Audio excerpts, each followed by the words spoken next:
Prokuroria publike ka shpalosur detajet të reja informacioni dhe ka konfirmuar vdekjen e dhunshme, si dhe vazhdimin e paraburgimit dhe mas ligjore ndaj një personi tjetër. Ka përfunduar obduksioni i 53 vjeçares nga Negotina e Gostivarit, trupi së cilës dje u gjet në atarin e fshatit, ka bërë të ditur prokuroria. Në kuadër të procesit hetimor me urdhër të prokurorit publik, aktualisht është duke u bërë ekspertiza e gjurmëve që u siguruan nga disa lokacione, si dhe bastisje dhe veprime të tjera që lidhen me procesin hetimor. Një herësh paraburgimi i shkurt i të dyshuarit SM është vazhduar edhe për 48 orë, si dhe i një personi i cili dje u privua nga liria.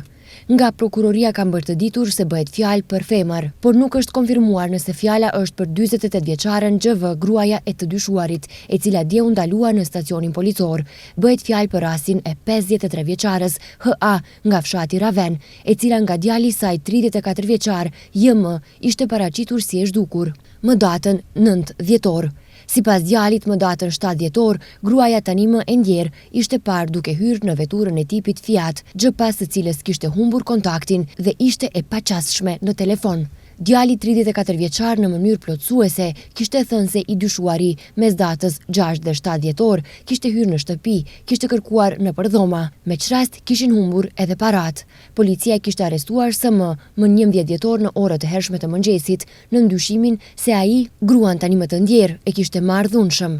Hetimi, siç njoftojnë nga Ministria për Punë të Brendshme, mori kthes nga momenti kur kamerat e sigurisë dhe listingu i telefonit treguan se i dyshuari kishte dhënë deklaratë të rreshme, kurse kontakti i fundit i viktimës kishte qenë pikërisht me SM. Me urdhër gjykate është kryer bastisje në shtëpinë e të dyshuarit, me që rast u arrestua edhe gruaja e tij, GV, 48 vjeçare.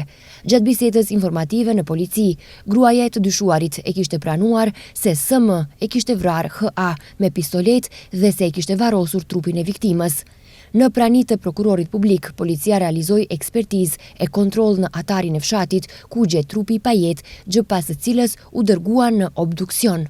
Rasti po procesohet si vrasje sipas nenit 123 nga Kodi Penal, kurse hetimi po vazhdon deri në ndriqimin e plotë të rastit dhe përcaktimin e përgjegjësisë të gjithë personave të përfshirë.